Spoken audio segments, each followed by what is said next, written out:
धियो यो नः प्रचोदयात्।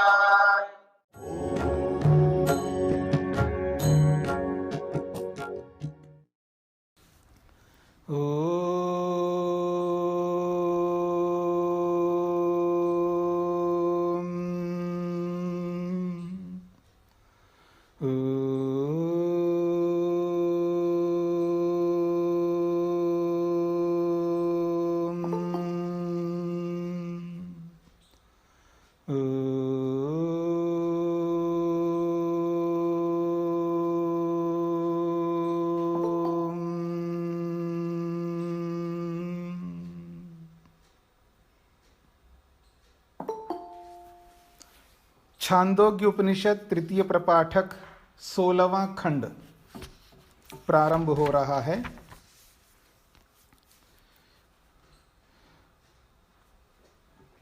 पीछे की बातों को भी बीच बीच में आपको देख लेना चाहिए, ताकि पीछे का जो प्रसंग जो होता है कई बार आगे के प्रसंग के साथ कुछ ना कुछ जुड़ जाता है। तो थोड़ा सा सिंहावलोकन करेंगे, पीछे को आप देखेंगे, आवृत्ति करेंगे तो आपको आसानी रहेगी। तो 16वां जो खंड है उसका प्रथम श्लोक है पुरुषो वाव यज्ञः तस्य यानि 24 वर्षाणि तत्प्रातः सवनम्। 24 अक्षरा गायत्री, गायत्रं प्रातः सवनं तदस्य वसवो अन्वायत्ताः प्राणा वा वसवः एते ही इदं सर्वं वासयन्ति। बहुत महत्वपूर्ण प्रसंग चला है, तो अनुभव करिएगा पीछे के प्रसंगों को, तो उसमें भी बीच बीच में कुछ ना कुछ इससे जुड़ी हुई बातें हैं। तो कहा जा रहा है वाव, वाव का अर्थ है निश्चित रूप से। पुरुषः, ये जो पुरुष है यानी हम मनुष्य, क्या है हम? यज्ञः, पुरुषो वाव यज्ञः। ये जो पुरुष है, ये जो हमारा जो शरीर है, या मैं ये कहूँ हमारा ये जो जीवन है, ये मानो एक यज्ञ है। तस्य यानि 24 वर्षाणि, तस्य पुरुषस्य, ये जो पुरुष है, इस पुरुष का, जो हमारा जो मनुष्य शरीर है, इस मनुष्य शरीर का यानी 24 वर्षाणि, इस पूरे शरीर को 3 विभागों में विभक्त करके देख रहे हैं कि जो प्रारंभिक 24 वर्ष हैं यानी 24 वर्षाणि, 24 कहते हैं 24 को। आप में से कितने लोगों को संस्कृत में संख्या आती है? 1 2 3 4 5 6 7 8 9 10 11 12 13 14 15 16 17 18 या 18 19 विंशतिः 21 द्वाविंशतिः 23 24, ये है 24। तो कह रहे हैं यानी 24 वर्षाणि, ये जो शरीर के, इस पुरुष के जो 24 वर्ष है बहुत ही महत्वपूर्ण होते हैं। 24 वर्ष की जो अवस्था है, यानी उत्पन्न होने से लेकर के 24 वर्ष, 2 प्रकार से गणना की जाती है। गर्भ से लेकर के 24 वर्ष, या जब से गर्भ से बाहर निकलता है तब से लेकर के 24 वर्ष, दोनों प्रक्रिया चलती है। तो 24 वर्ष जो है इस पुरुष शरीर के बहुत महत्वपूर्ण होते हैं। तो ये तो पुरुष जो है यज्ञ हैं। और आपने सुना है ना, पीछे यज्ञ के सत्र होते हैं, अलग अलग सत्र। सत्र जो है सवन कहते हैं उसको, सत्र जो है सवन को कहते हैं। तो प्रातः सवन, माध्यम दिन सवन, तृतीय सवन, ये तो पीछे आपने कई बार सुना ही है। तो ये जो यज्ञ है, कोई ऐसा भी यज्ञ होता है जो 3 विभागों में विभक्त होता है। प्रातःकाल भी कुछ करते हैं, मध्याह्न भी कुछ करते, फिर मध्याह्नोत्तर भी कुछ करते हैं, तब जाकर के वो यज्ञ पूरा होता है। तो उसको कहते हैं प्रातः सवन, माध्यम दिन सवन और तृतीय सवन। तो इस पुरुष शरीर का भी ऐसा ही है। और इस पुरुष शरीर के प्रारंभिक जो 24 वर्ष है बहुत ही महत्वपूर्ण होते हैं। तो समझ लीजिएगा, इससे निर्धारण हो जाएगा इस पुरुष शरीर का क्या होगा आगे। मेरी बात को थोड़ा समझने का प्रयत्न करना। रोचक भी है और सुखदायी भी है और दुखदायी भी है, सोचनीय भी है, विचारणीय भी है और भविष्य के लिए समझने योग्य है। इस बार हो गया सो हो गया, लेकिन भविष्य में जरूर जब कभी भी पैदा होंगे तो इस 24 वर्ष को ऐसे गंवाएंगे नहीं, पूरा सदुपयोग करेंगे इन 24 वर्षों को। कैसे पता लगेगा जी? याद रहेगा? हाँ जी, हमें याद रहेगा? हाँ, मैं हूँ जन्म में हमें याद रहेगा? माता जी, मैं हूं ना याद दिलाने के लिए। जीते रहो, सदा सुखी रहो। आई यानी भगवान जो है ना, भगवान हमेशा याद दिलाता है। उसका नाम ही प्रेरक है, वरुण है वो, लेकिन हम ही उसकी प्रेरणा को सुनते नहीं है। क्या करें? परमात्मा जो है इसी काम के लिए बैठा हुआ है, हमेशा वो है प्रेरित करता रहता है, उत्साहित करता रहता है, सावधान करता रहता है, जागृत रहने के लिए बोलता रहता है। इतनी सारी दुनिया को हम देख चुके हैं अब तक, पता नहीं कितनी दुनिया को देख लिया हमने, कितना अनुभव कर लिया है, कितना एक्सपीरियंस है हमको, बहुत कुछ देख लिया हमने। देखते हुए भी हम लोग नज़रअंदाज कर रहे हैं। आज जो वर्तमान में बहुत कुछ हम देख रहे हैं जो हमें करना है, तो भी हम उसको नज़रअंदाज करते जा रहे हैं। जब वर्तमान में नज़रअंदाज कर रहे हैं तो भविष्य में इससे ज़्यादा करेंगे।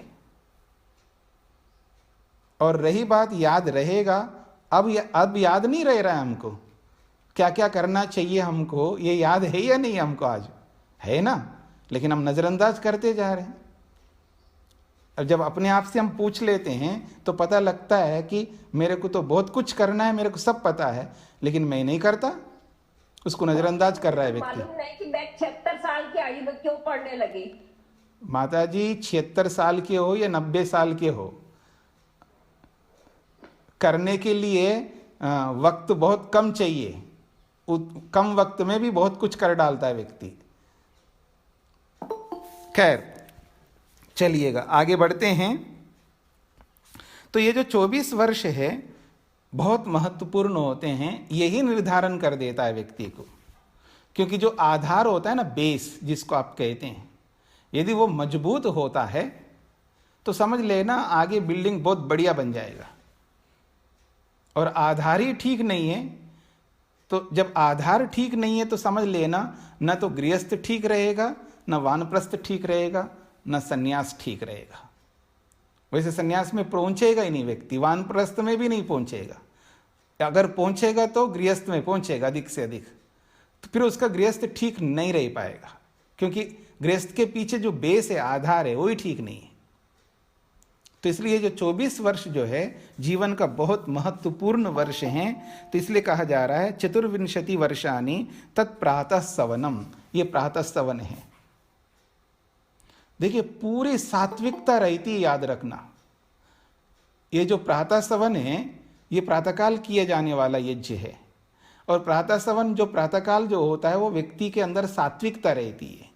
और ये जो सात्विकता जो है विद्या के कारण से रहती है, तत्वज्ञान के कारण से रहती है। विद्या निवास जहाँ होता है विद्या का, वहाँ सात्विकता होती है। माध्यम दिन सवन में जो है रासिकता आ जाती, वहाँ पर वहाँ थोड़ा राग और द्वेष, ये ममत्व जुड़ जाता है ना वहाँ पर। मैं, मेरा, परिवार और परिवार संबंधी, फिर वो ये सब जुड़ जाते हैं वहाँ पर। विद्या वहाँ भी रहती है, लेकिन वहाँ पर विद्या के साथ साथ जो है अविद्या जुड़ी हुई रहती है। तो समझने का प्रयत्न करना, प्रातः सवन जो है सात्विकता का द्योतक है। तो यहाँ पर ये समझने का प्रयत्न हमें करना है कि 24 वर्ष जो है ये विद्या का प्रतीक है, क्योंकि ब्रह्मचर्य काल इसी में होता है, विद्या प्राप्ति का काल है ये। और विद्या का आधान होता है इस सवन में, इस यज्ञ में विद्या का आधान होता है, यानी विद्या इसमें ग्रहण की जाती, विद्या को लिया जाता है। 24 अक्षरा गायत्री, और इस प्रातः सवन में 24 वर्ष का ये ब्रह्मचर्य है, और गायत्री में भी 24 अक्षर होते हैं। तो इसलिए कहा जा रहा है चतुर्विंशत्यक्षरा गायत्री, गायत्री के भी 24 अक्षर होते हैं, और हमारी आयु के भी 24 वर्ष होते हैं। देखिए, जो आपकी भाषा में कहूँ, ये जो तुक लगाया जा रहा है ना, कि 24 वर्ष जो है मनुष्य की आयु, और 24 अक्षर, और उस 24 अक्षर ऐसे वैसे नहीं है, गायत्री के है, याद रखना। और गायत्री की महिमा तो आपने सुन ही लिया है। गायत्री जो है बुद्धि का प्रतीक है, गायत्री। ठीक है जी। तो चतुर्विंशत्यक्षरा गायत्री। फिर कहा गायत्रम प्रातः सवनम, और ये जो प्रातः सवन जो है वो गायत्रम होता है, यानी गायत्री संबंधी छंद वाले जितने भी मंत्र होते हैं ना, उन मंत्रों से प्रातः सवन किया जाता है। प्रातः सवन जो यज्ञ होता है, उस यज्ञ में जिन मंत्रों का प्रयोग होता है, वो मंत्र वो होते हैं जो गायत्री छंद वाले होते हैं। इसलिए कहा गायत्री छंद वाले मंत्रों को गायत्रम कहा जाता है। गायत्रम प्रातः सवनम, क्योंकि प्रातः सवन के साथ ये प्रातः सवन का ये विशेषण है गायत्रम। तो गायत्रम का मतलब है गायत्री छंद वाले मंत्र, गायत्री छंद वाले स्तोत्र, गायत्री मंत्र वाली स्तुतियां, ऋचाएं, वेद मंत्र, जिन मंत्रों में गायत्री छंद होता है, जो 24 अक्षर के मंत्र होते हैं, उन्हीं मंत्रों से स्तुति की जाती है प्रातः सवन में। तो इसलिए कहा जा रहा है गायत्रम प्रातः सवनम। तो प्रातः सवन जो है वो गायत्री छंदों से युक्त मंत्र समूहों का यहां पर इसके साथ जोड़ दिया है। गायत्रम प्रातः सवनम, ऐसा गायत्र है जो 24 अक्षर वाले जो मंत्र है, उस मंत्र समूह से युक्त प्रातः सवन है। गायत्री छंद वाले मंत्र समूह से युक्त प्रातः सवन है, ये प्रातः सवन का विशेषण है। तो गायत्रम प्रातः सवनम, ऐसा प्रातः सवन है जो गायत्री छंदों से युक्त मंत्र समूह है, उस मंत्र समूह से युक्त प्रातः सवन यज्ञ है। तदस्य वसवा अन्वायत्था, विशेष बात यह कही जा रही है, तद अस्य, उस इस प्रातः सवन का या उस इस यज्ञ का, वसवा अन्वायत्ता, वसु जो है इसके साथ युक्त हैं, वसु ब्रह्मचारी कहते हैं। इस प्रातः सवन नामक यज्ञ के साथ कौन जुड़े हुए हैं? वसु लोग जुड़े हुए हैं। वसु यजमान को भी कहते हैं और वसु ब्रह्मचारी को भी कहते हैं। जो ब्रह्मचर्य काल का जो प्रथम ब्रह्मचारी होता है, यानी उसको आप कह सकते हैं फर्स्ट कैटेगरी का, जो फर्स्ट कैटेगरी का जो ब्रह्मचारी होता है वो वसु कहलाता है, जो 24 वर्ष तक ब्रह्मचर्य का पालन करके एक वेद को कम से कम पढ़ता है। तो तदस्य वसवा अन्वायत्ता, उस प्रातः सवन के साथ में ये वसु ब्रह्मचारी युक्त रहते हैं।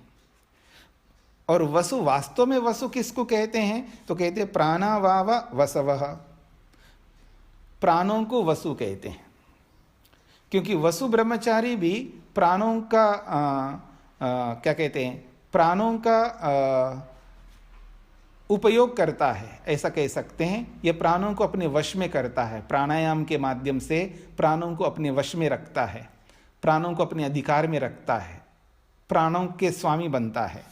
तो इसलिए कहा जा रहा है वसवः, तदस्य वसवः अन्वायत्तः, उस प्रातः सवन के साथ वसु नामक ब्रह्मचारी जुड़े हुए हैं। और वास्तव में वसु कौन होते हैं? प्राणावाव वसवः, प्राणों को ही वसु समझ लेना। क्यों प्राणों को वसु समझना है? एते ही इदम सर्वम वासयन्ति, ये प्राण ही जो है इदम सर्वम, इस संपूर्ण शरीर को बसाते हैं, या इस संपूर्ण शरीर के जितने भी अवयव है, चाहे हृदय हो, किडनी हो, लीवर हो, और आपके जो भी पेनक्रियाज हो, जितने भी ऑर्गन्स है शरीर के अंदर, इन सब को ये प्राण ही बसाते हैं। प्राणों के कारण से ही वो स्वस्थ रहते हैं। ये प्राण ही सबको ऊर्जा देने वाले होते हैं। आपको पता ही है कि संपूर्ण शरीर के एक एक सेल में, एक एक कोशिका में, एक एक अवयव को ये प्राण जो है ऊर्जा पहुंचाने का काम करते हैं। तो इसलिए कहा जा रहा है कि एते ही, ये जो प्राण हैं, इदम सर्वम, इस संपूर्ण शरीर समुदाय को, शरीर के अंदर जो भी तत्व है, अवयव है, उन सबको वासयंती, बसाने वाले हैं। इसलिए इसको प्राणों को वसु कहते हैं।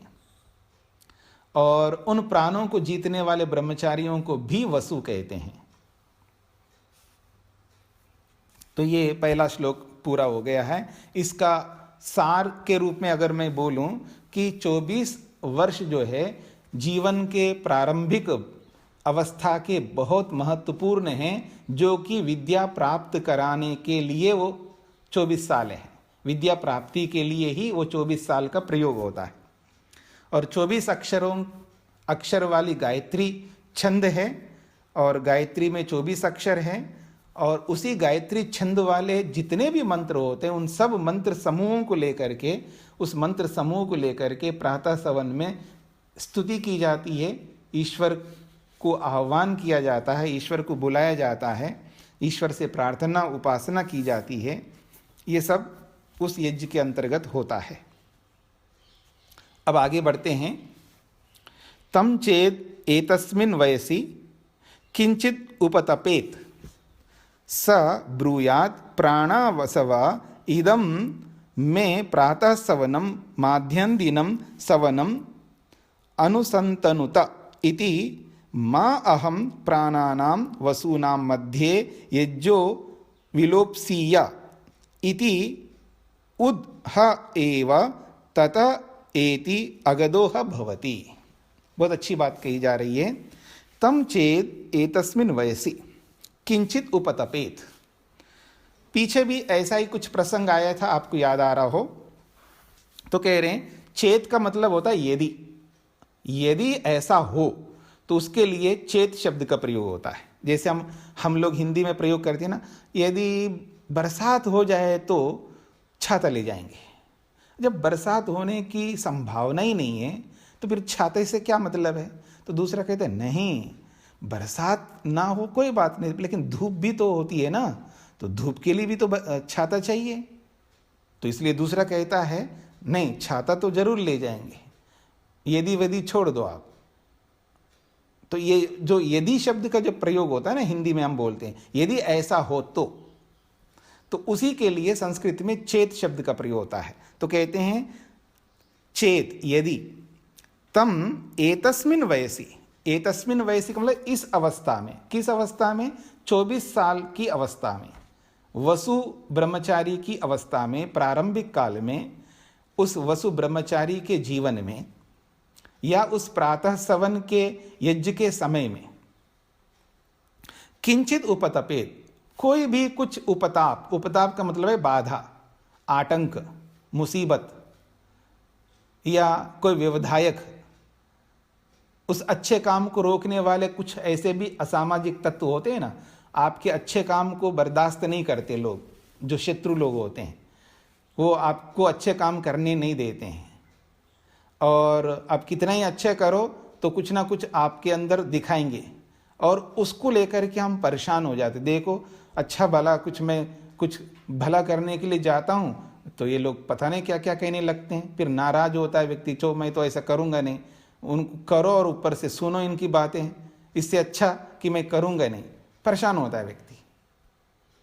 वो तो लोग कहेंगे, नहीं करेंगे ना तो ज़्यादा कहेंगे, याद रखना, नहीं करेंगे तो बहुत ज़्यादा कहेंगे, और करेंगे तो थोड़ा कम कहेंगे, पर कहेंगे जरूर है। और एक बात ये भी स्मरण रखिएगा, और कहने वाले होने चाहिए। जब तक कहने वाले नहीं होंगे ना तो आपको नींद नहीं आएगी। हाँ, याद रखना, जैसे पति अथवा पत्नी, पति कई बार पत्नी कुछ ना कुछ कहता रहता है, अथवा पत्नी भी पति को कुछ ना कुछ कहती रहती है। कुछ ना कुछ कहते हैं आप आपस में एक दूसरे को।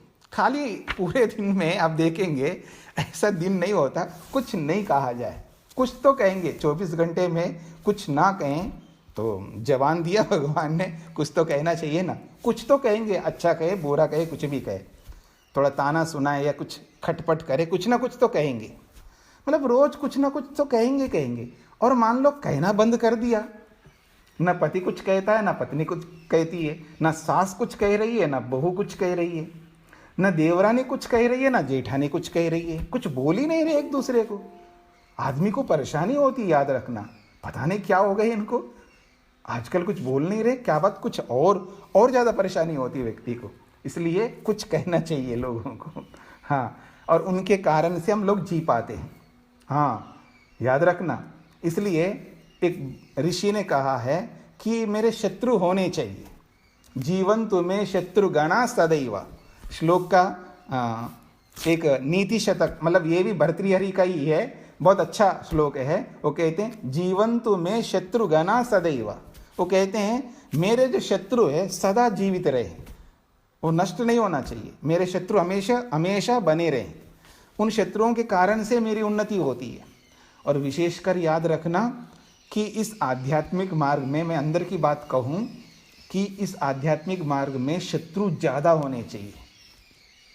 हाँ, बहुत ज़्यादा शत्रु होने चाहिए। जितना ज़्यादा शत्रु उतना अधिक हम शीघ्रता से इस मार्ग में आगे बढ़ेंगे।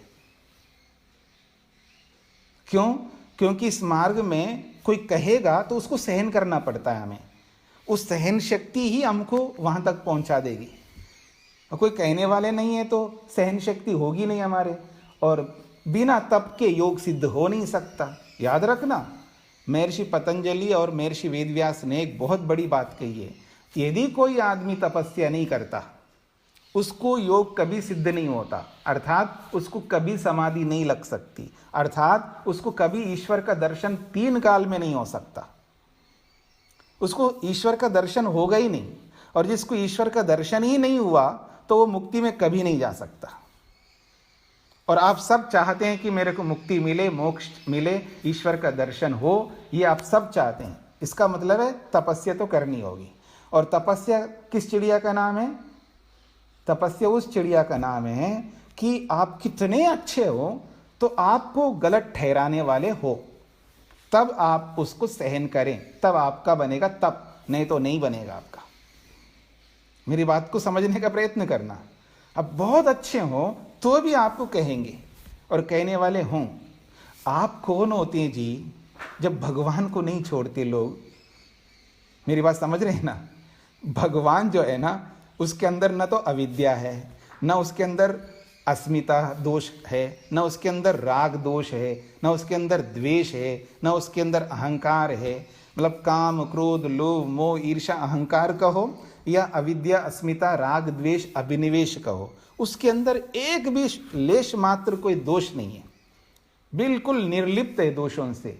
फिर भी दुनिया में सबसे ज्यादा बुरा भगवान को कहा जाता है।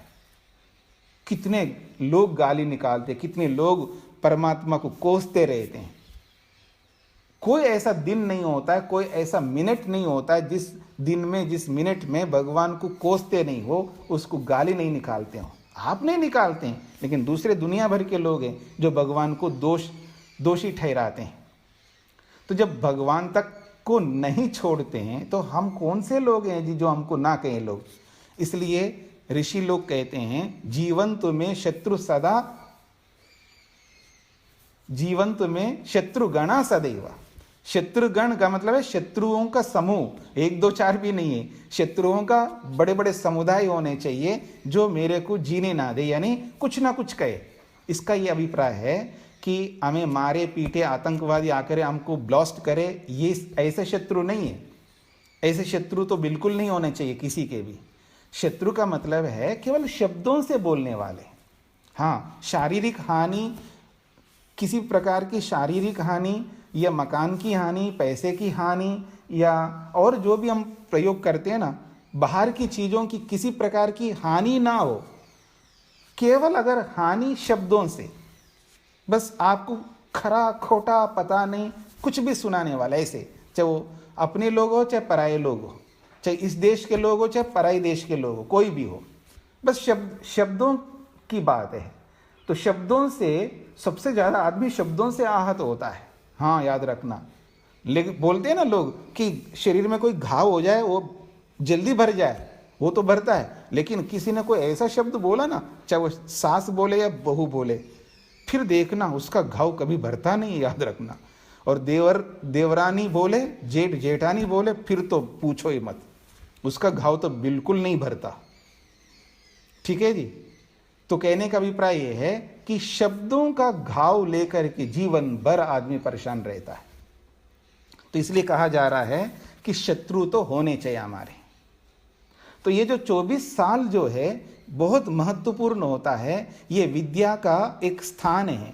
जब हमारे जीवन में विद्या स्थापित हो जाती है तो समझ लीजिएगा बहुत सारे दुखों से हम मुक्त हो जाएंगे। बहुत आसानी होती है। गृहस्थ आश्रम में जब प्रवेश करता है व्यक्ति तो उस गृहस्थ आश्रम में सुकून से जिएगा व्यक्ति, प्रसन्नता से जिएगा व्यक्ति, शांति से जिएगा व्यक्ति, और बिना स्ट्रेस के, बिना टेंशन के, बिना डिप्रेशन के, और अच्छे ढंग से गृहस्थ आश्रम का वो, क्योंकि वो प्रयोगशाला है, वो सुख लेने का एक बहुत बड़ा अवसर है जहां व्यक्ति सुखों का उपभोग करता है। विद्यार्थी काल में सुख नहीं मिलता, याद रखना, सुखों को त्याग करना पड़ता है। इसलिए ऋषि लोग लिखते हैं सुखार्थी व त्यजेत विद्या। अगर विद्यार्थी काल में अगर सुख लेने की चेष्टा करोगे तो आपको विद्या आ ही नहीं सकती। इसलिए वो कहते हैं सुख चाहते हो तो विद्या से दूर रहना, विद्या नहीं मिल सकती आपको, और विद्या चाहते हो तो सुख से दूर रहना। इसलिए ये 24 साल ऐसा साल है जो कि केवल विद्या का है और अविद्या से दूर होना चाहिए। फिर भी कहा जा रहा है तम चेद एतस्मिन् वयसि किंचित उपतपेत। यदि कोई आतंक, कोई समस्या, कोई मुसीबत या कोई शत्रु वाणी से बोलने वाले या कुछ टांग अड़ाने वाले, और हरियाणा और पंजाब की भाषा में बोलूं तो रोड़ा अटकाने वाले ऐसे लोग आ जाएं तो क्या करें? तो कहा जा रहा है सब ब्रूयात, वो वसु ब्रह्मचारी ये कहे, क्या कहे? प्राणा वसवा इदम में प्रातः सवनम। अरे क्या समझते हो, मेरे साथ प्राण है, प्राण, ये बहुत बड़ी चीज है प्राण। तो कह रहे हैं प्राणा वसवा, ये जो मेरे साथ प्राण हैं, इदम में प्रातः सवनम, मेरे प्रातः सवन को संभाल के रखें। चारों ओर से जैसे बॉडीगार्ड्स को हम खड़ा कर दें और उसके बीच में बॉस को रख दें तो फिर तो वही लोग उसकी सुरक्षा करेंगे, और मजबूत बॉडीगार्ड्स हों, बहुत अच्छा पैसा देकर के हायर किया हो और बहुत प्रशिक्षित हो, बिल्कुल परफेक्ट ट्रेंड हो, फिर देखना, फिर वो सुरक्षित होता है। तो ऐसे ही कहा जा रहा है प्राणावसवा इदम में प्रातः सवनम।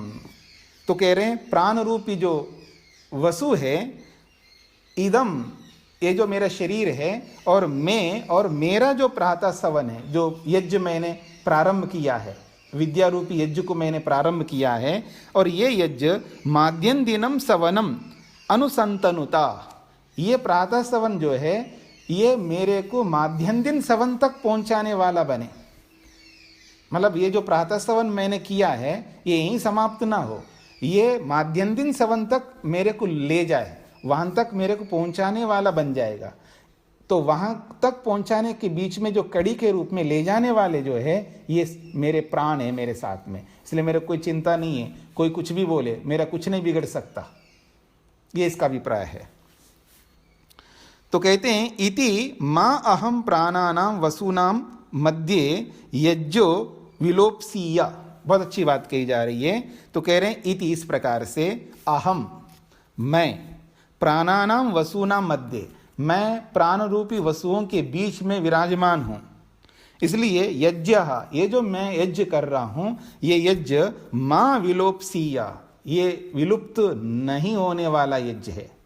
मां का मतलब निषेध अर्थ में है। मां विलोपसीया, ये यज्ञ जो है ये लुप्त होने वाला ना बने, या मैं इस यज्ञ रूपी वसुओं से युक्त मैं हूं, मैं विलुप्त होने वाला ना बनूं, मेरे वसु विलुप्त होने वाले ना बने, मेरा यज्ञ विलुप्त होने वाले ना बने, क्योंकि मेरा लक्ष्य ही है वहां तक पहुंचूं मैं जहां अंतिम स्थिति तक पहुंचना चाहता हूं। तो इसलिए कहा जा रहा है ये मेरा प्रातः सवन जो है माद्यंदिनम सवनम अनुसंतनुता, ये प्रातः सवन जो है माद्यंदिन सवन के साथ जुड़ जाए, उसको जोड़ने वाला बने। प्रातः सवन जो है माद्यंदिन सवन को जोड़ने वाला बने, उससे युक्त करने वाला बने, उसके लिए ये मेरे प्राण मेरे साथ में है, ये कहना चाहते हैं। तो कहा जा रहा है इति, इस प्रकार से उत अ एव तथा एति अगदोह भवति। तो उत शब्द को एति के साथ जोड़ना है, उत एति। तो कहा जा रहा है उत एति का मतलब है वो ऊपर उठ जाता है। उत एति, हा का मतलब निश्चित रूप से। तो कह रहे हैं हा एवा निश्चित रूप से, उत एति एवा वो निश्चित रूप से ऊपर उठ जाता है। और अगदह भवति, अगदह भवति का मतलब है बिल्कुल स्वस्थ हो जाता है, प्राणों से युक्त हो जाता है, आतंकों से, मुसीबतों से, समस्याओं से रहित होता है, इसलिए कहा अगदो भवति। गदा का मतलब है रोगग्रस्त या दुखग्रस्त या हीनता से ग्रस्त, उसको गदा का मतलब होता है दुख, दुख से युक्त। और अगदा का मतलब है दुख रहित। और दुख जो है अलग अलग समस्याओं से प्राप्त होता है, चाहे रोग से प्राप्त हो या शत्रुओं से प्राप्त हो या किसी से भी दुख प्राप्त हो रहा है, उन सब शत्रुओं से, रोगों से या जो दुख देने वाले तत्व है उन सब से रहित होने को अगदा कहते हैं। तो कहा जा रहा है अगदः भवति, वो अगदा बन जाता है, अर्थात दुख रहित हो जाता है, शत्रुओं से रहित हो जाता है, मुसीबतों से रहित हो जाता है। ये इसका अभिप्राय है। बहुत अच्छी बात कही गई है। अब आगे बढ़ते हैं। अथ यानि 44 वर्षाणि तन मध्यंदिनम सवनम 44 अक्षरा त्रिष्टुप त्रैष्टुभम माद्यंदिनम सवनम तदस्य रुद्रा अन्वायत्ताः प्राणावाव रुद्राः एते ही इदम सर्वम रोदयन्ति। बहुत अच्छी बात कही गई है। 24 अक्षर गायत्री के थे और 24 वर्ष जो है वसु ब्रह्मचारी के थे। और उन 24 वर्षों में एक वेद पढ़ता है, एक वेद अर्थात ज्ञान कांड को पूरा करता है। एक वेद का मतलब वहां पर है ज्ञान कांड को पूरा करता है, बहुत महत्वपूर्ण है। अब आते हैं दूसरे प्रसंग में। अथ यानी 44, 44 कहते हैं 40 को और 44 कहते हैं 44 वर्ष। 44 वर्ष तक उसको 2 विद्याओं को पूरा करना पड़ता है। एक ज्ञान कांड को पूरा कर लिया, अब उसको कर्म कांड को भी पूरा करना पड़ता है। तो दूसरे वेद को भी प्राप्त होता है। वेद का मतलब यहाँ संगीता नहीं है, तो कर्म कांड, तो कर्म कांड को पूरा करना पड़ता है। 24 को 24 था, ये 44 हो गया। तो 44 वर्षानी 44 वर्ष तक वो ब्रह्मचर्य का पालन करते हुए गुरु के निकट, गुरु के गर्भ में निवास करता हुआ, गुरु कुल में निवास करता हुआ, गुरु के कुल में रहता हुआ वो 2 विद्याओं को पूरा करता है 44 वर्ष तक। एक 24 वर्ष तक तो ज्ञान कांड को पूरा कर लिया और 44 वर्ष तक जो है कर्म कांड को पूरा करता है।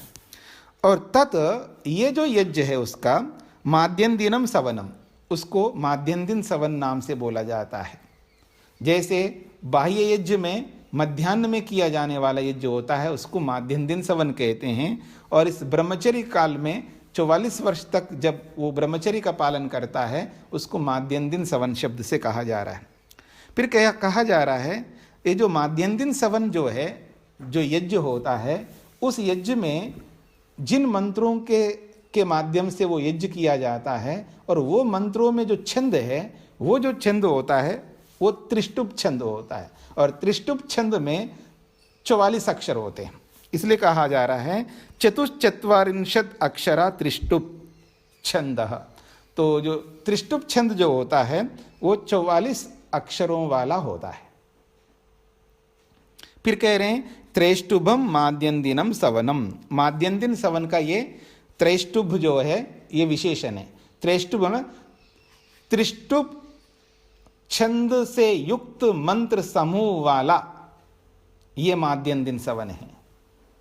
जैसे वो गायत्रम कहा ना वहां पर, तो ऐसे यहां पर त्रिष्टुप से त्रैष्टुप बनता है, यानी त्रिष्टुप छंद से संबंधित मंत्र, यानी त्रिष्टुप छंद से युक्त जो मंत्र समूह है उसको कहते हैं त्रैष्टुभ।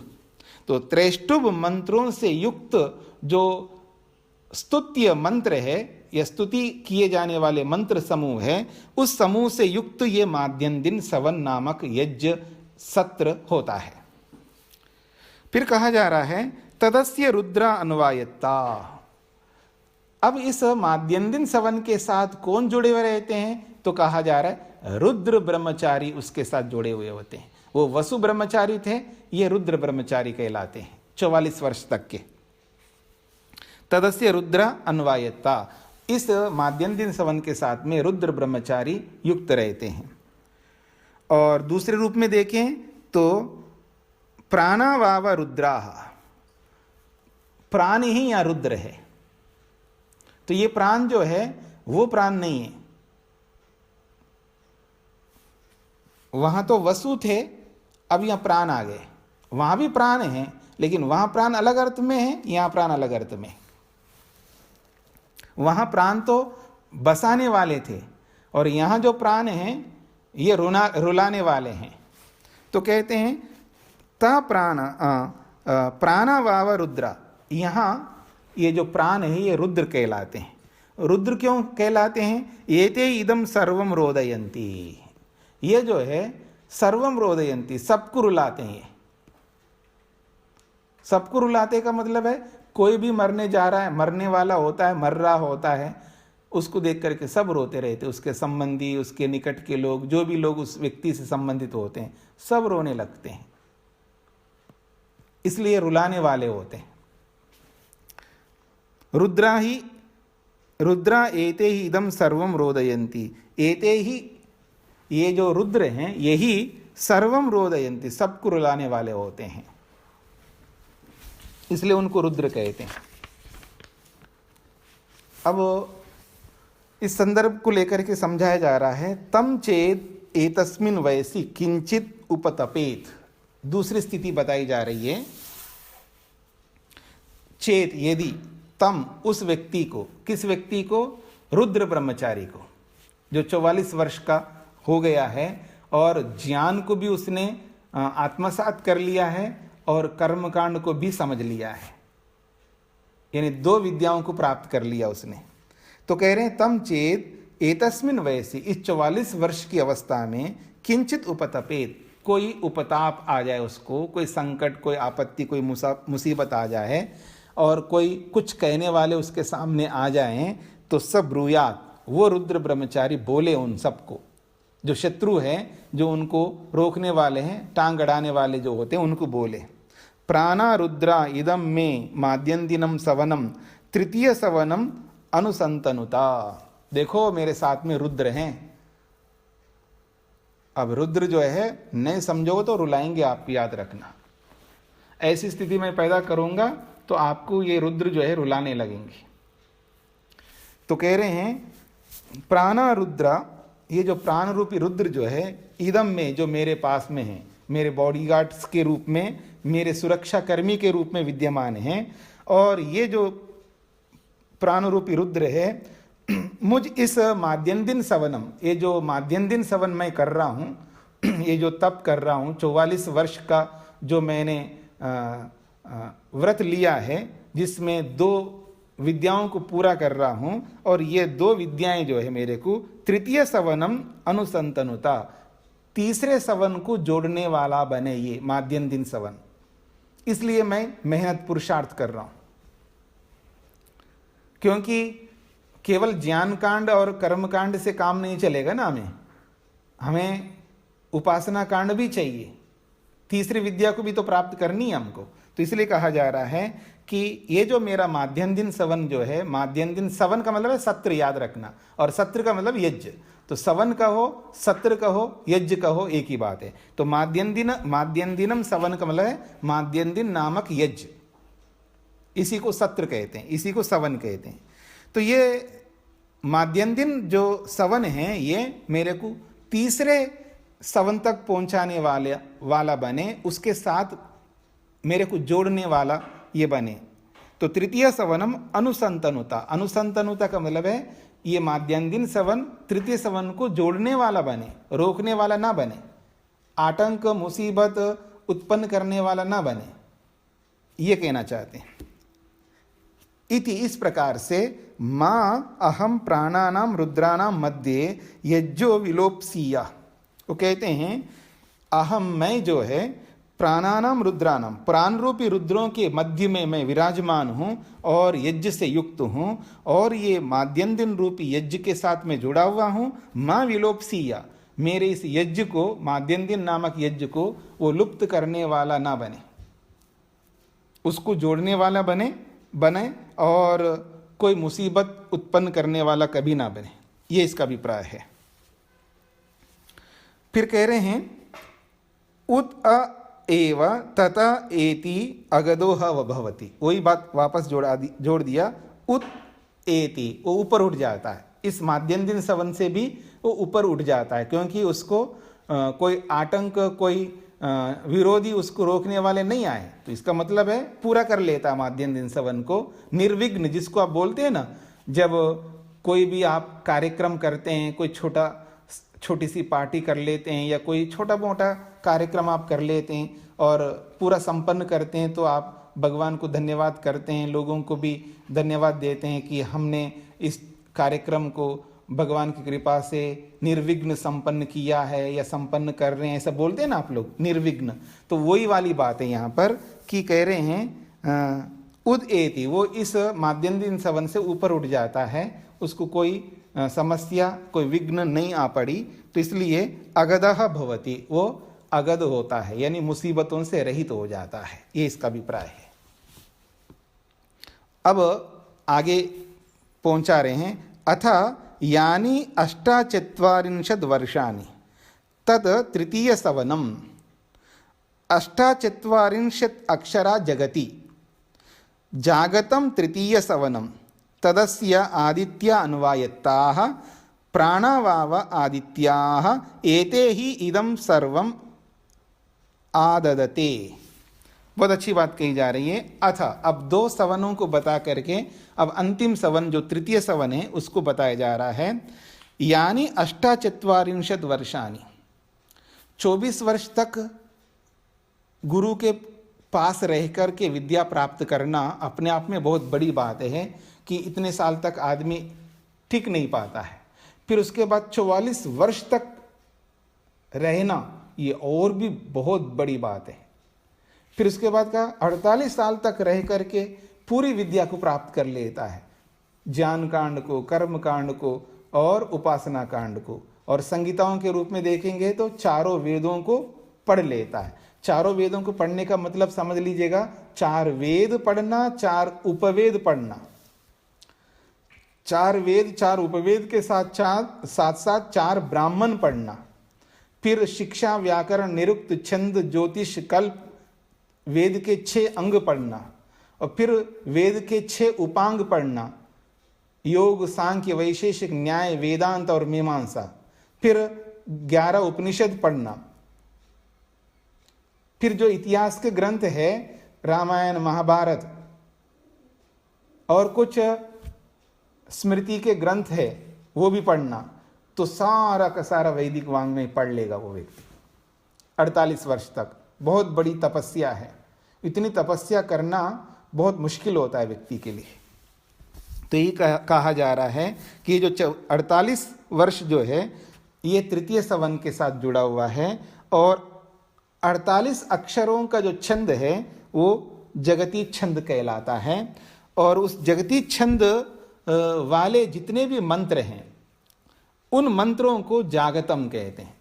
48 अक्षरों के जितने भी छंद हैं और उन छंदों से युक्त जो जो ऋचाएं मंत्र हैं उन मंत्रों के समुदाय को जागतम कहा जाता है, यानी जगती छंद से युक्त मंत्र, और उन मंत्रों से युक्त ये तृतीय सवन होता है। अर्थात तृतीय सवन में मध्यान्होत्तर सायंकाल के काल में इस यज्ञ को किया जाता है, तो उस समय में जगती छंद से युक्त जितने भी मंत्र समुदाय होता है, उन्हीं मंत्र समुदायों के माध्यम से यज्ञ किया जाता है, उन्हीं मंत्रों से स्तुति की जाती है, प्रार्थना की जाती है, याचना की जाती है, उपासना की जाती है। फिर कह रहे हैं तदस्य आदित्य अन्वायता, और उस यज्ञ के साथ में, उस तृतीय सवन के साथ में आदित्य ब्रह्मचारी जुड़े हुए रहते हैं, क्योंकि जो आदित्य ब्रह्मचारी उसी को कहते हैं जो 48 वर्ष तक ब्रह्मचर्य का पालन करते हुए चारों वेदों को पढ़ता है। उस ब्रह्मचारी का नाम दिया गया है, एक उपाधि दी गई है, उसको आदित्य ब्रह्मचारी कहते हैं। जो 44 वर्ष तक पढ़ करके जो आगे जाता है उसको रुद्र ब्रह्मचारी कहते हैं। जो 24 वर्ष तक जो विद्या प्राप्त करता है उसको वसु ब्रह्मचारी कहते हैं। ये उपाधियां हैं। तो कहा जा रहा है 48 वर्ष के साथ में आदित्य जुड़े हुए हैं। और ये आदित्य कौन है? तो कहते हैं प्राणा वाव आदित्य, आदित्य प्राणों को ही कहते हैं, ये कहना चाहते हैं। ये ते इदम सर्वम आददते, बहुत बड़ी बात कहिए,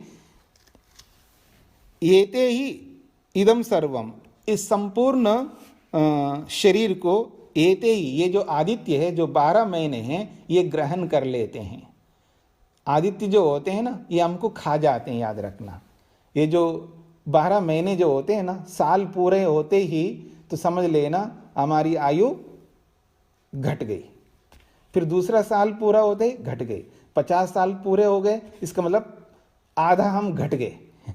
75 साल पूरा हो गए हमारे, तो समझ लेना हम पौना घट गए, बस थोड़े से बचे हुए, ऐसा समझ लेना। तो ये जो आदित्य जो है 12 महीने जो है, ये हमको ग्रहण करते हैं, हमें खाते हैं, मोटी भाषा में कहें तो।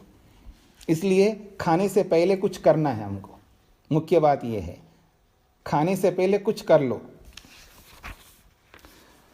अगली बात है, ठीक इसी प्रकार से तम चेद एतस्मिन् वयसि किंचित उपतपेत, उस आदित्य ब्रह्मचारी को यदि उस अवस्था में 48 वर्ष की अवस्था में इतना बड़ा काम कर रहा है वो व्यक्ति, यानी ज्ञान को भी समझ लिया है, कर्मों को भी समझ लिया है, और भक्ति को भी समझ लिया है, फिर वो तीनों विद्याओं को प्राप्त करके कुछ कर पाता है, उस इतना करके कुछ करने पर भी उसके ऊपर उंगली उठाया जाता है।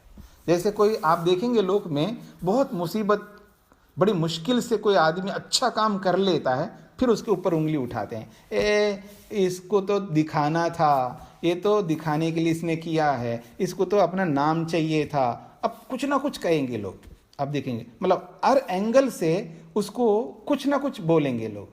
तो इसलिए कहा जा रहा है तम चेद एतस्मिन् वयसि, इतना सब कुछ करने के बाद में 48 साल में किंचित उपतपेत, कोई आतंक, कोई मुसीबत उसके सामने आए तो सब ब्रूयात, वो आदित्य ब्रह्मचारी बोले प्राणा आदित्या, देखो मेरे साथ प्राण जुड़े हुए हैं, आदित्य जुड़े हुए हैं, इदम में तृतीय सवनम आयु अनुसंतनुता, ये जो तृतीय सवन जो है मेरा, ये तृतीय सवन जो है आयु संतनुता, पूर्ण आयु तक ले जाने वाला है। ये तीसरा 48 साल का जो तृतीय सवन है, बस यहीं थोड़ा समाप्त होना है मेरे को। ये तृतीय सवन जो है, मेरी जितनी आयु है ना 100 वर्ष, वहां तक ले जाने वाला तृतीय सवन बने मेरे को, पूर्ण आयु तक ले जाने वाला, यानी पूर्ण आयु को जोड़ने वाला ये तृतीय सवन बने। इति, इस प्रकार से अहम प्राणानाम आदित्यानाम मध्य यज्ञ इलोप्सीय, कहते हैं मैं जो इन आदित्य रूपी प्राणों के साथ में जुड़ा हुआ हूं, इनके बीच में रहकर के जो यज्ञ कर रहा हूं, इस यज्ञ को मां विलोप्सीय, मैं लुप्त होने नहीं दूंगा। उद अएव ततः एति, उससे वो उद एति ऊपर उठ जाता है और पूर्ण आयु तक पहुंच जाता है, और अगदः एव भवति, वो विघ्नों से रहित हो जाता है, स्वस्थ रह जाता है।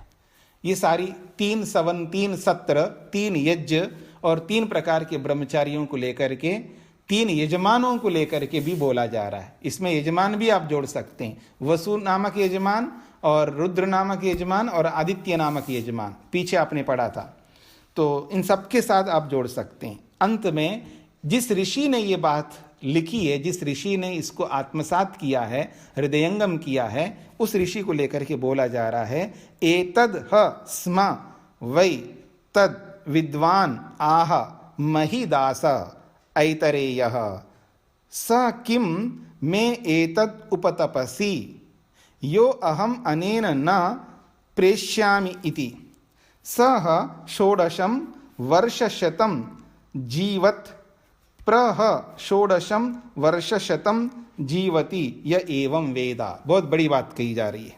एक चित्र दिखाए यहाँ पर 116 वर्ष, 116 वर्ष तक जिया है इस ऋषि ने आदित्य ब्रह्मचारी बन करके। ये महिदास नामक ऋषि ऐसे इसको आत्मसात किया था। उसका चित्र, एक रेखा चित्र दिया है यहाँ पर समझाने के लिए।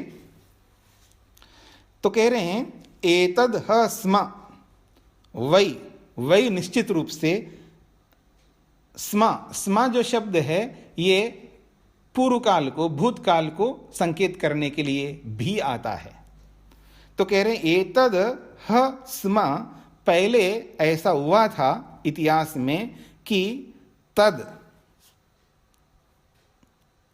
ये जो पीछे का यज्ञ जो बताया गया था, पुरुषो वाव यज्ञ ऐसा कह करके, तो ये जो यज्ञ है ये इस यज्ञ को विद्वान आह महिदासा ऐतरेय, उस तीनों यज्ञों को आह कहते हैं। कौन? ऐतरेय महिदासः। इतर का पुत्र ऐतरेय कहलाता है और उसका नाम था महिदास। महिदास नामक जो ऋषि जो थे, जो इतर नामक व्यक्ति का जो पुत्र था, ऐतरेय नाम बना उसका। तो उसने इस बात को कही है जो वसु ब्रह्मचारी, रुद्र ब्रह्मचारी और आदित्य ब्रह्मचारी कौन होते हैं, और प्रातः सवन, माध्यम दिन सवन, तृतीय सवन क्या होता है, और इन सवन, इन सत्रों के साथ में और इन यजमानों के साथ में ये 24 अक्षर, 44 अक्षर, 48 अक्षर क्या होते हैं, और ये क्या छंद होते हैं, और इन छंदों से युक्त क्या क्या मंत्र होते हैं, और इन मंत्रों से ईश्वर की क्या क्या स्तुति की जाती है, क्या क्या प्रार्थना की जाती है, क्या क्या याचना की जाती है, कैसी कैसी उपासना की जाती है, इन सारी बातों को बताने वाले महिदास नामक ऐतरेय ऋषि जो है, इन सारी बातों को उसने कहा था। स किम में एतत् उपतपसी, बहुत अच्छी बात कही जा रही है।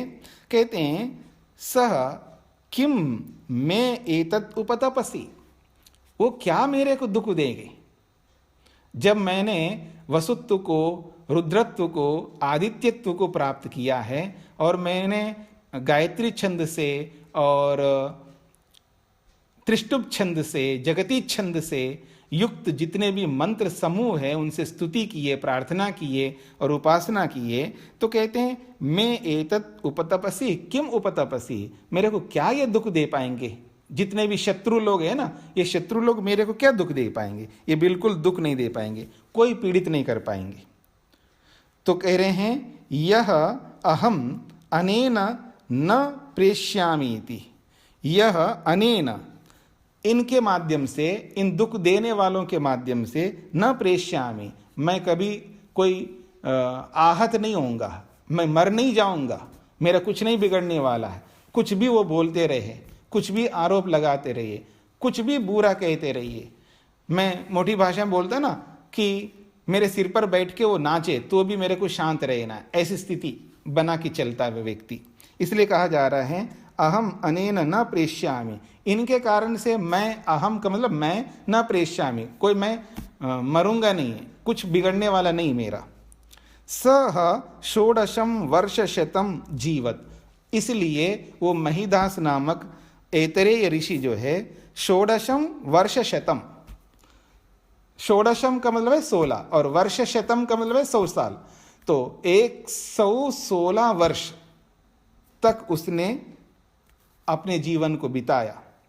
तो कहा जा रहा है प्रह षोडशम वर्षशतम जीवति य एवं वेद, य एवं वेद, जो कोई भी व्यक्ति हम में से इन चीजों को समझ ले, प्रातः सवन को, माध्यम दिन सवन को और तृतीय सवन को, या यूं कहिएगा वसुत्व को, रुद्रत्व को, आदित्यत्व को, गायत्री को और त्रिष्टुप को और जगती छंद को, इन सबको अगर जो कोई भी हम में से जानेगा वो भी षोडशम वर्ष शतम जीवति, वो भी 100 साल तक जी पाएगा, ये कहना चाह रहे हैं।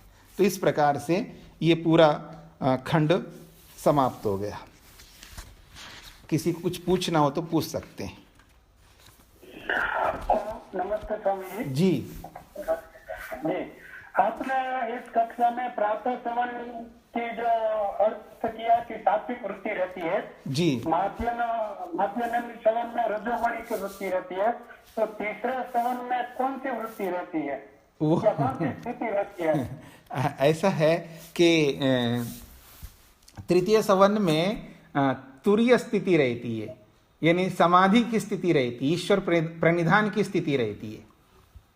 क्योंकि वो रजोवृत्ति से गलत अर्थ नहीं लेना, रजोवृत्ति का मतलब गलत अर्थ में भी लिया जाता है, क्योंकि वहां जब क्रिया रूप होता है ना, कर्म रूप होता है, कर्म करने के लिए रजोगुण की आवश्यकता होती है। ज्ञान प्राप्ति के लिए सात्विकता की आवश्यकता होती है। बैठ करके हमें ज्ञान प्राप्त करना होता है, बैठ करके हमें शांति से बहुत सारी विद्या प्राप्त करनी होती है, वहाँ सत्वगुण की प्रधानता होती है विद्या की प्राप्ति में। जब कर्म करने की स्थिति आती है तब वहाँ रजोगुण की प्रधानता होती है, क्योंकि कर्म करने के लिए क्रिया करनी पड़ती है, भाग दौड़ करना पड़ता है, इंद्रियों को एक्टिव करना पड़ता है, शरीर को भी एक्टिव करना पड़ता है, बुद्धि को भी एक्टिव करना पड़ता है, यानी सभी अवयवों को, अंगों को क्रियान्वित करना पड़ता है हमको, मस्तिष्क से भी और शरीर के अन्य भागों से भी। आना जाना, उठना बैठना, लेना देना, इधर देखना उधर देखना, वो बोलना ये बोलना, सोचना विचार करना, ये सारा कुछ जो है कर्म करने पड़ते हैं। मानसिक कर्म, वाचनिक कर्म और शारीरिक कर्म, इन सब कर्मों को करने के लिए, क्योंकि क्रिया रूप में आना है ना, उसमें रजोगुण की प्रधानता होती है। इसलिए माध्यम दिन सवन में कर्मकांड को भी जोड़ दिया था, इसलिए मैंने रजोगुण को रखा है। और इसका ये मतलब नहीं है कि तृतीय सवन में जाएंगे तो फिर तमोगुण की प्रधानता होती है, इसका ये अर्थ नहीं है। वहां तो सात्विकता ही रहेगी, लेकिन उपासना में फिर ईश्वर प्रणिधान जुड़ जाता है। तो जब उपासना कांड को समझ लेता है तो फिर वो ईश्वर के साथ ज्यादा जुड़ा हुआ रहता है, तो सात्विकता भी रहती है वहां पर, और रासिकता भी साथ में जुड़ी रहती है, सात्विकता भी साथ में जुड़ी रहती है, उसके साथ साथ ईश्वर प्रणिधान जुड़ा रहता है। तब व्यक्ति जो है उपासना से संबंधित बहुत सारी बातों को हृदयंगम करने लगता है, ईश्वर प्रणिधान के साथ जुड़ करके, ऐसा समझना है। जी धन्यवाद जी, मतलब हाँ बोलिए। 24, 44, 48 मतलब 24 से अलग 44 साल, उसमें जोड़ के नहीं जोड़ करके उन्होंने आगे दिखाया ना, 24 और 44 और 48 मणिदास जी वाला 116 वर्ष दिखाया ना। जी जी जी, तो वो 24 प्लस 44 प्लस 48 ऐसे नहीं, वो वाला तो है 24 और 44 और इधर 48 जोड़ करके जो 116 बना है, ये गणना अलग प्रकार का है, वो गणना अलग प्रकार की है। उसमें 24 के साथ 20 साल पढ़े और तो 44 हो गया जी, फिर 4 साल और ज्ञान प्राप्त किया तो 48 हो गया। जी जी जी। अच्छा, और जो वो बीच वाला मध्यम सवन है वो गृहस्थ का था या ब्रह्मचारी ही रुद्र ब्रह्मचारी है? जी जी, वो वैसे तो 48 साल तक तो ब्रह्मचारी ही रहता है वहां पर। जी जी, जो 24 वर्ष तक ब्रह्मचर्य का पालन करके फिर गृहस्थ में जाता है ना, गृहस्थ में, क्योंकि नियम यह है कि आपको एक लक्ष्य लेकर के चलना पड़ता है। जब आप गुरुकुल में जाते हैं कि आपको टारगेट बनाना पड़ता है कि आपको कितने साल तक रहना है, कहाँ तक विद्या ग्रहण करनी है। तो कोई संकल्प लेता है मैं 24 साल तक ही पढ़ूंगा जी, तो 24 साल तक पढ़ करके गृहस्थ आश्रम में प्रवेश करता है। कोई संकल्प लेता है मैं 44 वर्ष तक पढ़ूंगा, कोई संकल्प लेता है मैं पूरी विद्या जब तक नहीं होती तब तक पढ़ूंगा, तो 48 साल तक वो रहेगा। और 48 साल तक भी पूरी नहीं होती है तो जीवन पर्यंत विद्या प्राप्त करने के लिए संकल्प लेता है। तो ये जो मईदास नामक ऐतरेय जो ऋषि हुए हैं, ये वही व्यक्ति हैं जो जीवन पर्यंत जो है वो विद्या ग्रहण करने के लिए संकल्प लेकर के 116 वर्ष तक वो सारी विद्या प्राप्त करके उसको उसने आत्मसात किया है। एक तो थ्योरी के रूप में पढ़ना और थ्योरी के रूप में पढ़ करके उसको क्रियान्वित करके आत्मसात करना, ये सब आत्मसात करके 116 वर्ष गिनाया। तो ये जो 116 वर्ष जो गिनाया गया है ये 24, 44 48 को छंदों के साथ जोड़ करके बोला है इन्होंने, यानी 116 साल को पूरा करने के लिए। और वहाँ जो ब्रह्मचर्य काल है वहाँ ऐसा नहीं है, 24 वर्ष के साथ में ही उसको जोड़ करके 44, फिर 44 के साथ में जोड़ करके ही 4 वर्ष जोड़ो फिर 48, ऐसा है। जी जी हाँ, सरस्वती जी। नमस्ते स्वामी जी। हाँ जी हाँ जी। 44 का जो समय होता है 24 से 44 तक, तो रुद्र ब्रह्मचारी का जो होता है उसमें वो रुलाने वाले क्यों कहा गया है स्वामी जी? देखिए रुद्र, ये जो 33 देव माने गए ना, 33 देव में 8 वसु है, 11 रुद्र हैं, 12 आदित्य है, ठीक है ना, फिर एक इंद्र और एक प्रजापति है, ऐसा करके 33 देव पूरा किए। तो उन रुद्रों को जोड़ दिया, यहाँ पर रुद्रों को जोड़ दिया 11 रुद्र, तो इसलिए उसको रुलाने वाला बोला है। जी जी, रुद्र जो है प्राणों को कहते हैं, तो प्राण जो है आदमी को रुलाते हैं, जब जीवन जाने लगता है तो प्राण जो है रुलाते हैं, इसलिए रुद्र है। बस इतना ही तक सीमित रखना है। जी हाँ स्वामी जी। और स्वामी जी, जी और तीसरा वाला जीवन को लेने वाला या खत्म करने वाला, ऐसा भी कहा नहीं, जीवन को खत्म करने वाला नहीं बात। तृतीय सवन जो है 48 साल तक है। अब ये 48 साल जो है आयु पर्यंत तक ले जाने वाला है, यानी अंतिम अवस्था तक पहुंचाने। 48 तक ही तो समाप्त नहीं होगा ना वो। तो ये तृतीय सवन जो है मेरे को जीवन पर्यंत, यानी जब तक 100 साल पूरा नहीं होगा वहां तक ले जाने वाला, पूर्ण आयु तक पहुंचाने वाला तृतीय सवन बने, ये इसका अभिप्राय है। ठीक, स्वामी जी। हाँ जी हाँ जी।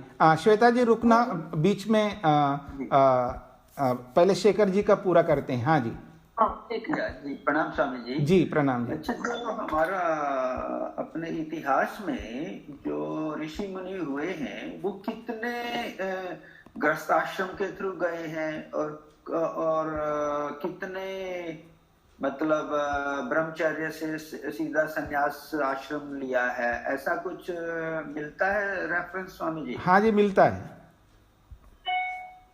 में आप कुछ प्रकाश डालेंगे? मतलब ज्यादातर कुछ मतलब उपनिषद में हम देखते हैं कि काफी मेंशन गृहस्थ आश्रम के थ्रू है, या तो कहानियों के रूप में है, या फिर प्रैक्टिकली जो भी अपनी इतिहास है उसमें क्या ऋषि मुनि ब्रह्मचर्य से सीधा संन्यास ज्यादा जाते थे, क्या कम जाते थे, कि गृहस्थ आश्रम से जाते हैं, क्या दोनों सब मिक्स रहता है?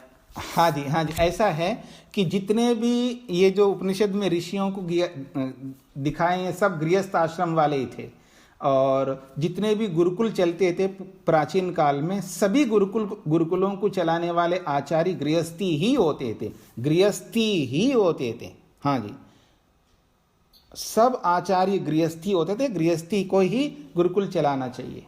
ये हमारा काम नहीं है जो गुरुकुल को चलाना, हमारा काम तो परिव्राजक का काम करना, भ्रमण करते हुए उपदेश देना है। हमारा काम गुरुकुल चलाना और व्यवस्था करना है, पैसे जुटाना, ये हमारा काम नहीं है, गृहस्थियों का काम है। लेकिन गृहस्थी लोग, आप लोग करते नहीं, इसलिए हमको करना पड़ रहा है। आजकल खिचड़ी बन गए ना, को मेरे काम आप कर रहे हैं, आपका काम मैं कर रहा हूँ, ऐसी बात हो गई। तो इस दृष्टिकोण से आज की व्यवस्था, बिगड़ी व्यवस्था में हम लोग जी रहे हैं। तो जितने भी गुरुकुल हैं, जितने भी आश्रम हैं, जितने भी विद्यालय हैं, इन सब को चलाने वाले गृहस्थी ही होते थे, और वही लोग चलाते थे, वही आचार्य होते थे, वही सब करते थे।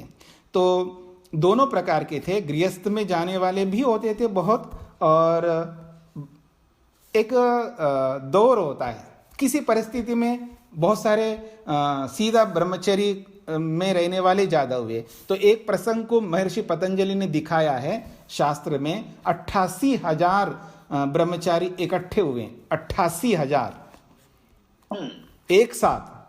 आप देखेंगे पहले के जो गुरुकुल होते थे कि हजारों हजारों पढ़ते थे एक एक गुरुकुल में, हजारों। लेटेस्ट की बात है, नालंदा विश्वविद्यालय में 10,000 पढ़ते थे, ऐसे सुने ना आप लोगों ने इतिहास में। वो तो विश्वविद्यालय था आधुनिक, ठीक है ना, लेकिन प्राचीन गुरुकुलों में हजारों पढ़ते थे। आप देखिएगा कि इतनी बड़ी बड़ी संस्थाएं चलाते थे, ये सब गृहस्थी लोग ही चलाते हैं, वही ऋषि लोग, वही विद्वान, वही सब होते थे। तो एक ऐसा दौर भी था जिसमें 88,000 ब्रह्मचारी एक साथ हुए हैं। उन 88,000 ब्रह्मचारियों में से केवल 8 ब्रह्मचारी गृहस्थ आश्रम में गए, बाकी सब आजीवन ब्रह्मचारी रहे।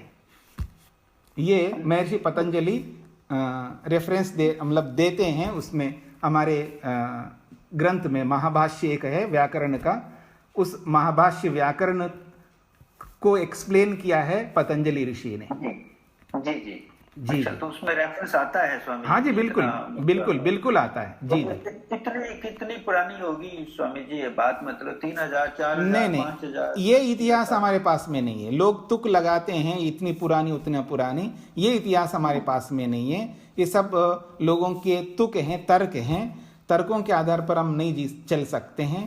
बस कब हुए हैं, हो सकता है 5,000 वर्ष हो गए होंगे या जितने भी होंगे, उसका कोई निश्चित प्रमाण हमारे पास में नहीं है। ये सब तर्क हैं, तुक है, लोगों के कल्पनाएं करते हैं। तो उसके हिसाब से उस इतिहास में तो मैं नहीं जाना चाहूँगा कितने पुराना है, लेकिन हजारों वर्ष पुराना समझ सकते हैं आप। तो हम यही कह सकते हैं कि जो हमारे ऋषि मुनि हुए हैं उस दोनों तरह से ही हुए हैं। हाँ जी, दोनों तरह आश्रम के थ्रू भी और ब्रह्मचर्य आश्रम से सीधा वानप्रस्थ भी। हाँ जी, यानी सीधा संन्यास, जी ब्रह्मचर्य से संन्यास की ओर। जी, ये जो है ना सम रखना, ऊपर नीचे रहेंगे ना तो गाड़ी नहीं चल सकती।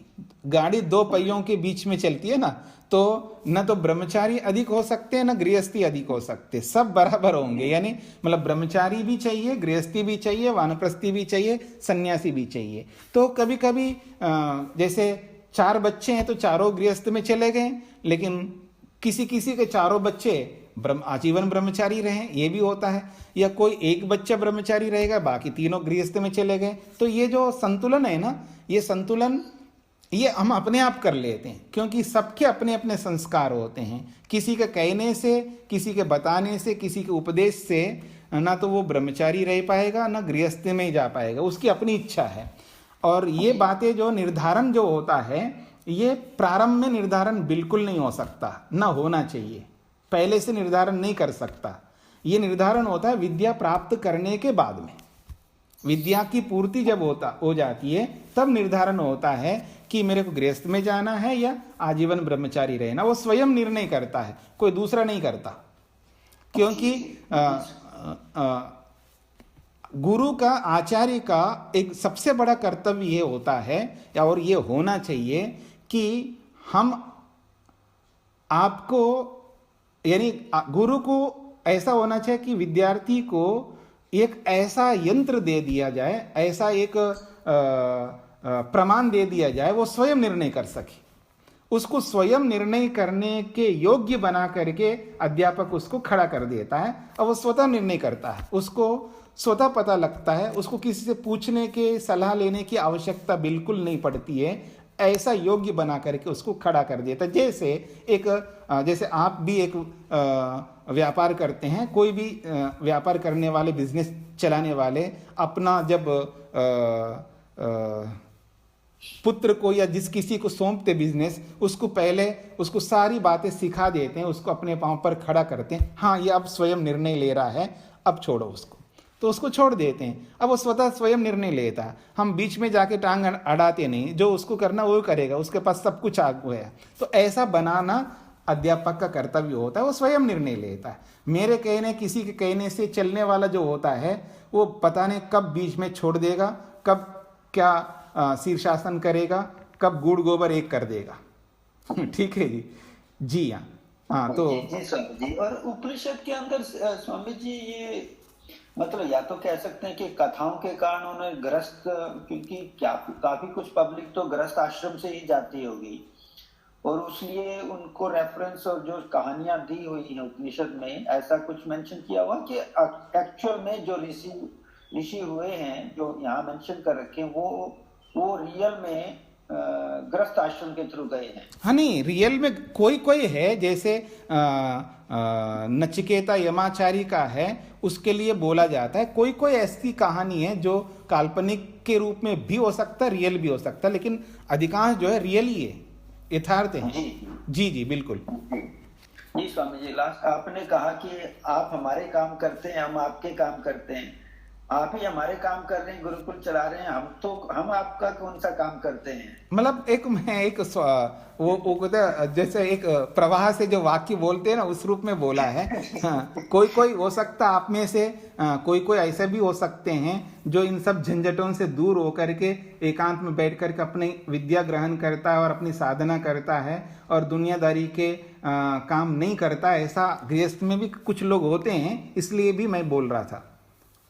साधना तो खैर हमारा फर्ज ही है, वो तो आपका काम नहीं कर रहे हैं, हम अपना ही काम कर रहे हैं, साधना करते हैं, तो खैर ऐसे ही। नहीं, कुछ लोग ऐसे होंगे आप में से, मतलब मेरे सामने जो पढ़ने वाले नहीं होंगे, तो कोई ना कोई आप में से, यानी गृहस्थ आश्रम में भी कुछ ऐसे भी रेयर में मिलते हैं जो व्यापार नहीं करते हैं, नौकरी नहीं करते हैं, और उनके पास किसी प्रकार के ऐसे कोई विशेष कमी नहीं है, लेकिन अपना शांति से बैठते हैं, साधना करते हैं, ध्यान करते हैं, स्वाध्याय करते हैं, सारे यही काम करते हैं, दुनियादारी के चक्कर में नहीं पड़ते हैं। ऐसा कोई कोई रेयर में मिलते हैं जो हमको जो करना चाहिए वैसा काम वो लोग वहाँ बैठ करके करते हैं। ये बात है, सब करते हैं ऐसा नहीं, कोई कोई करते हैं आप में से। जी हाँ स्वामी जी, बाकी तो जो मैंने कहा था, व्यवहार में प्रमाद आने से हमारा ज्ञान का स्तर नीचे हो जाता है। कभी भी आप जब भी मौका मिलेगा उसका, क्योंकि बहुत ही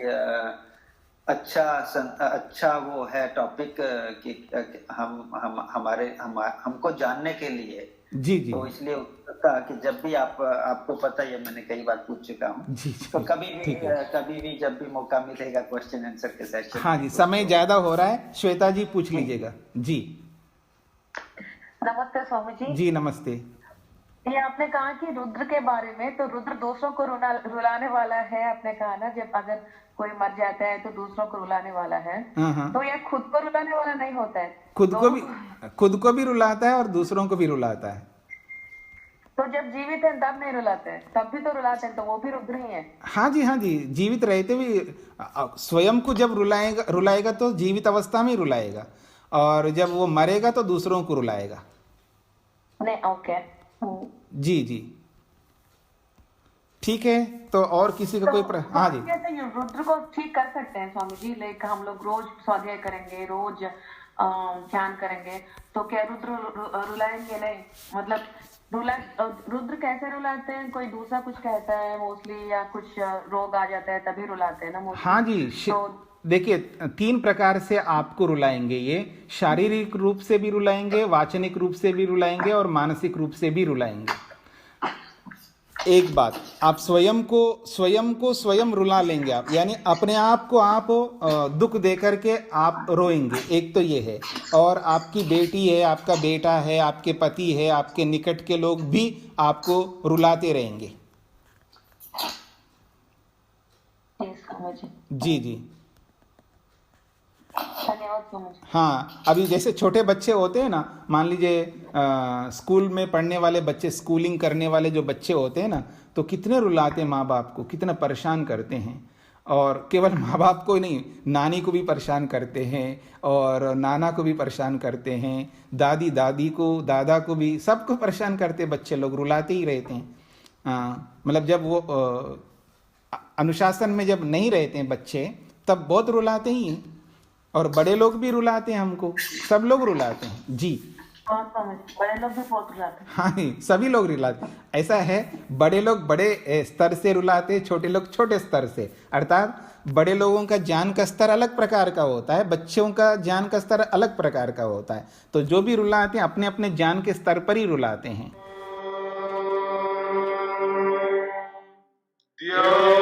शांति। अंतरिक्षं शांति, पृथिवी शान्तिरापः शान्तिरोषधयः शान्तिः, वनस्पतयः शान्तिर्विश्वे देवा शान्तिर्ब्रह्म शान्ति, सर्वं शान्ति शान्तिरेव शान्ति शान्ति।